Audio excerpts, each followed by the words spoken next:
پھر ایک خاص موضوع اور خاص مدعے کو لے کر آپ کے سامنے حاضر ہیں، اور آج ہمارے ساتھ ہمارے خاص مہمان ہیں مولانا عبد الرحمن عابد، جو کہ ایک سینئر صحافی، سینئر تجزیہ نگار بھی ہیں۔ ہندوستان میں مسلمانوں نے اپنے معاشرتی مسائل جیسے کہ نکاح، طلاق، وراثت اور دیگر شرعی امور کو اور جو بھی دوسرے پرابلمس ہیں ان کو حل کرنے کے لیے ایک الگ نظام بنا کے رکھا ہے، جس کا نام ہے دارالقضاء، دارالافتاء۔ مسلمان ضرورت پڑنے پر دارالقضاء اور دارالافتاء کا استعمال بھی کرتے ہیں۔ آل India Muslim personal law board نے 1993 سے دارالقضاء کا سلسلہ جاری رکھا ہے۔ اب دارالقضاء پر ایک تنازع کھڑا ہو گیا ہے۔ ہندوستان کا مین اسٹریم میڈیا کا الزام ہے کہ all India Muslim personal law board Hindustan کے high court, supreme court, civil court پر یقین نہیں کرتے، بھروسہ نہیں کرتے ہیں۔ انہوں نے الزام لگایا ہے کہ all India Muslim personal law board شریعت کو لوگوں پر تھوپنے کے لیے دارالقضاء بنانے کا فیصلہ لیا ہے۔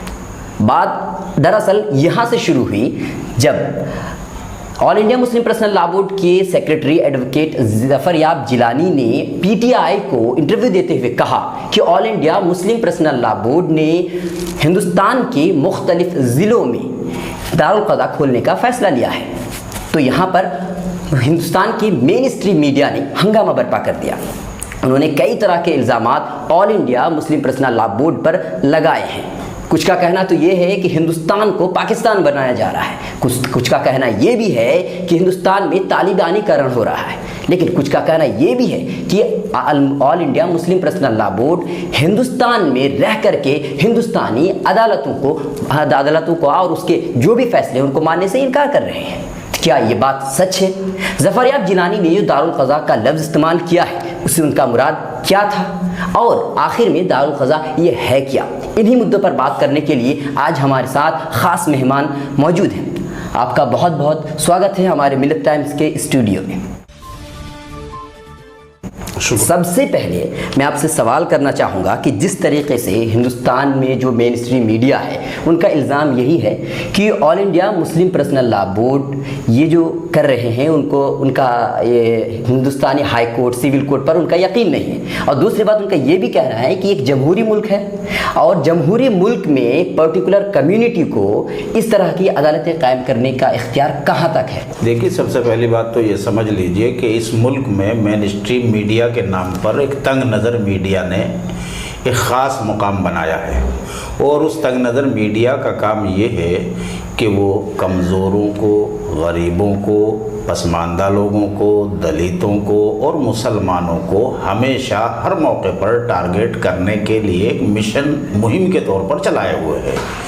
اس لیے مین اسٹریم والا میڈیا کی بات تو چھوڑ دیجئے، بھول جائیے اس کو۔ تو اب تو بھکت میڈیا ہے، اور وہی بھکت میڈیا جو ہے دلتوں کو بھی ٹارگیٹ کرتا ہے، مسلمانوں کو بھی کرتا ہے، دیگر اقلیتوں کو بھی کرتا ہے۔ ابھی 3 دن پہلے آپ نے دیکھا کہ وہ کرسچینٹی کے پیچھے بہت ہاتھ دھو کے پڑے ہوئے تھے۔ لیکن بہرحال ہم اصل مدعے کی طرف آتے ہیں، لیکن ایک وکیل نے بھی کہا ہے کہ یہ غلط ہے اس طرح کا۔ ہاں میں آ رہا ہوں۔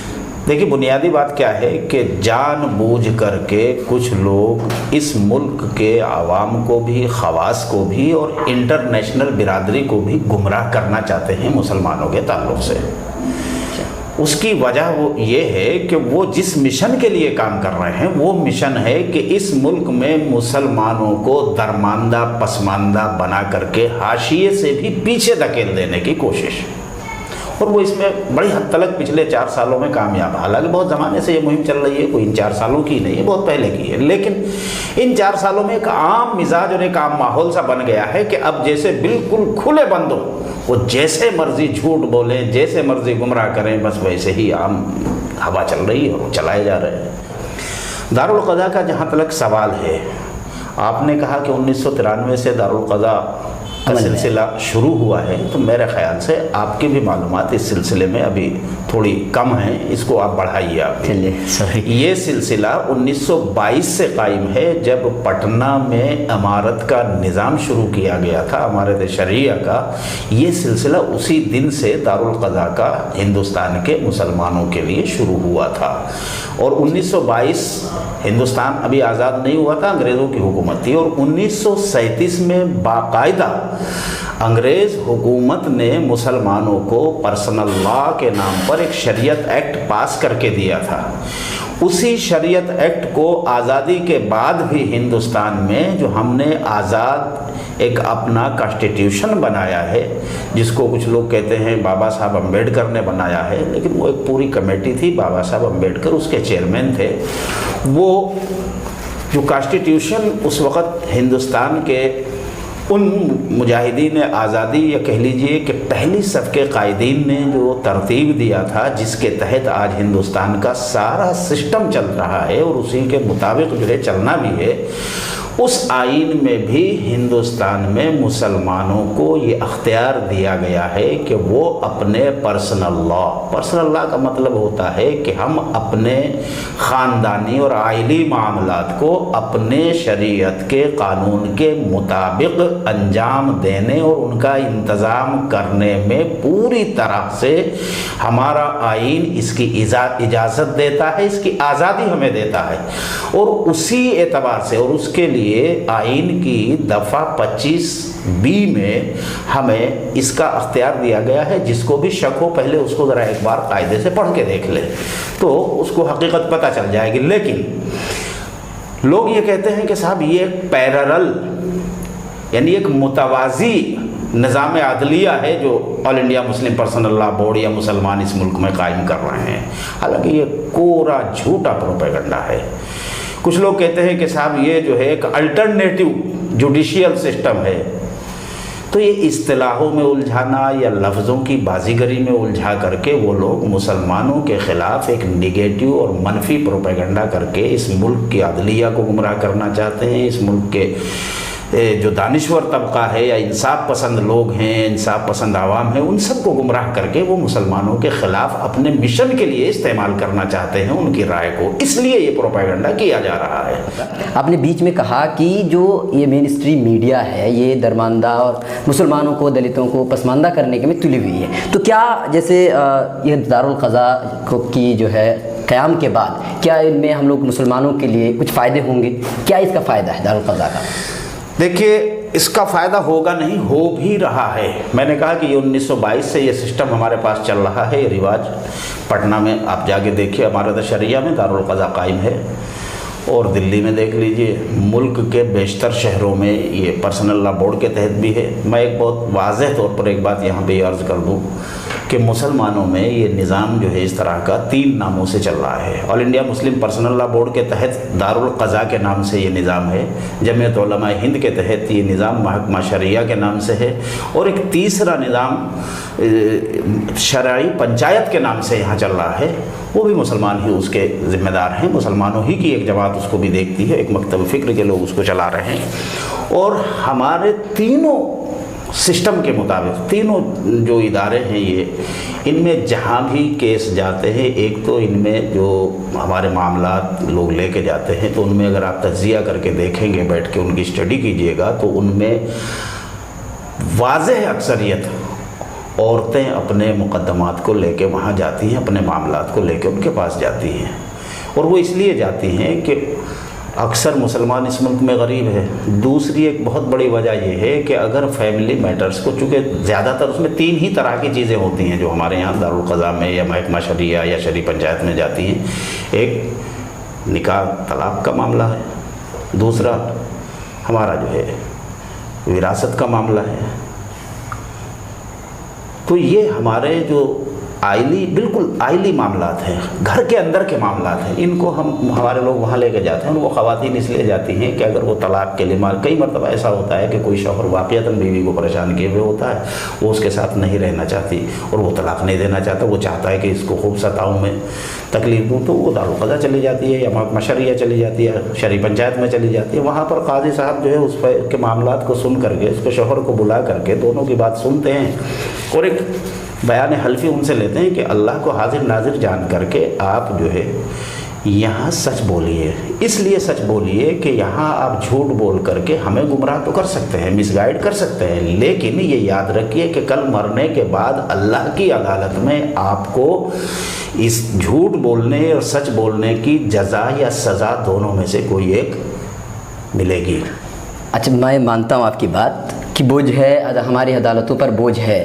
دوسری بات یہ بھی ہے کہ کچھ فائدے ہوتے بھی ہیں ہمارے مسلم بھائیوں کو، لیکن ایک بات میں آپ سے جاننا چاہوں گا، جس طریقے سے ہائی کورٹ کے پاس، سپریم کورٹ کے پاس پولیس ہے، لا اینڈ آرڈر ہے، تو لوگ جو فیصلے آتے ہیں ان کی طرف سے، اگر ان کو ماننا بھی نہیں ہوتا لیکن مجبوری کے تحت تو مانتے ہیں، لا اینڈ آرڈر کی وجہ سے یا پولیس کی وجہ سے، کچھ بھی وجہ سے مانتے ہیں۔ میں یہ جاننا چاہوں گا کہ آپ کے پاس ہے، دارالقضاء کے پاس کیا ہے کہ آپ کیسے لوگوں کو منوائیں گے؟ ہو سکتا ہے وہ نہ مانیں تو کیسے آپ منوائیں گے ان کو؟ دیکھیے، پہلی بات تو یہ ہے کہ دارالقضاء میں کوئی بھی معاملہ سنوائی کرنے کے لیے، اس کو فیصلہ کرنے کے لیے، اس کا تصفیہ کرنے کے لیے قاضی صاحب اسی شرط پر قبول کرتے ہیں کہ آپ دونوں فریق اس مسئلے کو، اس فیصلے کو تسلیم کریں گے۔ پھر بھی اگر کوئی ایک، میں نے پہلے بھی ذکر کیا تھا، آپ نے شاید اس پہ توجہ نہیں کی، کہ بعض مرتبہ کسی کیس میں ایسا ہوتا ہے کوئی فریق اس فیصلے کو نہیں مانتا، وہ سیدھا عدالت میں چلا جاتا ہے، عدالتیں اس پر اپنا فیصلہ اپنے قانون کے مطابق دیتی ہیں اور اس فیصلے کو ماننا مجبوری ہوتی ہے۔ کئی کیس اس طرح کے ہیں کہ مان لیجئے کوئی شوہر جو ہے وہ دارالقضاء کے فیصلے کو اس نے سمجھا کہ یہ میرے فیور میں نہیں آیا، وہ اس سے مطمئن نہیں ہوا، وہ کورٹ میں لے کے گیا اور کورٹ میں اس کو اس سے زیادہ سخت فیصلہ سنایا گیا، اس کو اس سے زیادہ مطلب اور اس کو نقصان ہوا اس سے، ایسا کئی مرتبہ ہو چکا ہے۔ تو میں آپ سے اب جاننا چاہوں گا کہ دارالقضاء کی جو تشکیل ہوتی ہے وہ کس طرح سے ہوتی ہے؟ یہاں پہ جو قاضی ہوتے ہیں وہ ان کی تشکیل، دارالقضاء کی تشکیل اس طرح سے ہوتی ہے کہ بیشتر جو دارالقضاء میں قاضی ہیں جو پرسنل لا بورڈ کے تحت کام کر رہے ہیں، وہاں کے قاضیوں کی تربیت کا 3 سال کا کورس پٹنہ میں دارالقضاء میں امارت شرعیہ میں ہوتا ہے۔ یہاں دلی میں جو دارالقضاء آل India Muslim personal law board کے تحت ہے، اس کے جو قاضی صاحب ہیں ان کی تربیت بھی وہیں کی ہے، اور جو قاضی حضرات اس کے اہل ہیں کہ وہ دوسرے قاضیوں کو تربیت دے سکتے ہیں، تو بعض جگہ صوبائی دارالقضاء میں بھی ایسا نظام ہے کہ وہاں 1-2 سال ہمارے علماء رہ کر کے دارالقضاء کے نظام کی تربیت حاصل کرتے ہیں۔ تربیت کا مطلب یہ ہوتا ہے کہ اس کے ضابطے اور اس کے اصول اور اس کے تقاضے کس طرح سے، جو عالم تو سارے ہوتے ہیں، پہلے وہ کسی بھی مرکزی یا کہہ لیجئے مستند ادارے کے فاضل ہوتے ہیں، عالم ہوتے ہیں بہت ممتاز صلاحیتوں کے، انہی کو دارالقضاء میں قاضی کی تربیت دی جاتی ہے، اور وہ لوگ جب منج جاتے ہیں تربیت لے کر کے، اس کی ساری چیزیں سیکھ لیتے ہیں، تو پھر اکثر ایسا ہوتا ہے کہ 1-2 سال کے لیے ان کو جو مستقل قاضی ہوتے ہیں انہی کی نگرانی میں ایک معین قاضی کے طور پر رکھ کر کے ان کو پہلے ان سے کام لیا جاتا ہے۔ جب ان کے کام کی تربیت اور اچھی ہو جاتی ہے تو پھر اس کے بعد انہیں کسی دارالقضاء میں مقرر کر دیا جاتا ہے۔ یہ طریقہ بہت سمپل سا ہے، اس میں کوئی بہت لمبی چوڑی بات بھی نہیں ہے۔ یہی ہونا بھی چاہیے کہ آپ جس کام کے لیے جس آدمی کو رکھ رہے ہیں، پہلے اس کو اس کے علم کی پوری نالج مکمل ہونی چاہیے، اس کے بعد اس کی تربیت ہونی چاہیے، اور تربیت ہو گئی اب اس کام کا اہل ہے، وہ کر رہا ہے۔ اچھا، میں اب جاننا چاہوں گا، آپ نے جیسے کہا کہ 1922 سے دارالقضاء یہ چل رہے ہیں اور کام بھی کر رہے ہیں، تو آخر کیا بات ہے کہ اتنے دنوں کے بعد اس پر ایک مسئلہ اٹھا، آج لوگ ہنگامہ برپا کر رہے ہیں؟ دوسری بات، ظفریاب جیلانی صاحب نے جو پی ٹی آئی سے دارالقضاء کا لفظ استعمال کیا تھا انٹرویو دیتے ہوئے، تو انہوں نے دارالقضاء کا کیا معنی لیا تھا، اور انہوں نے جو پی ٹی آئی والوں نے انہوں نے غلط کوٹ کیا، جیسے کہ انہوں نے کوٹ کیا شرعی عدالت، تو دونوں میں فرق کیا ہے؟ دیکھیے، دارالقضاء کا مطلب آپ بھی جانتے ہیں، میں بھی جانتا ہوں۔ دارالقضاء، دار کے معنی ہے اصل میں جگہ کے، گھر بھی کہہ سکتے ہیں آپ، جگہ بھی کہہ سکتے ہیں آپ، اور قضاء کا مطلب ہوتا ہے کہ فیصلے کرنا۔ قضاء کے دوسرے معنی بھی ہوتے ہیں، موت بھی ہوتا ہے ایک معنی، لیکن یہاں معنی وہ موت والے نہیں ہیں، بلکہ یہاں یہ ہے کہ کسی چیز کا تصفیہ کرنا، کسی کا فیصلہ کرنا، تو یہ فیصلہ کرنے کی جگہ ہے۔ اس میں تو آپ یہاں بیٹھے ہوئے ہیں اس وقت، اگر یہاں فیصلہ کر رہے ہیں تو اس کو بھی دارالقضاء آپ کہہ سکتے ہیں۔ میں آپ سے یہ جاننا چاہ رہا تھا کہ مطلب اتنے دنوں کے بعد آخر یہ مسئلہ کیوں اٹھا؟ لوگ اب کیوں ہنگامہ چاہ رہے ہیں؟ اب اس لیے اٹھا کہ اس وقت وہ ایک کہاوت ہے نا ہمارے یہاں کہ سیاں بھائی کوتوال تو ڈر کاہے گا۔ اس وقت فرقہ پرست لابی کو، مسلمانوں اور اسلام کے دشمن لوگوں کو اور طبقے کو یہ دکھائی دے رہا ہے کہ حکمراں طبقہ جو ہے وہ پوری طرح سے ان کا ساتھ ہے، ان کا حمایتی ہے، وہ جس وقت جو چاہے ظلم و ستم ڈھاتے رہیں مظلوم لوگوں پر، ان کا کوئی کچھ بگاڑنے والا نہیں ہے۔ جتنا بھی وہ منفی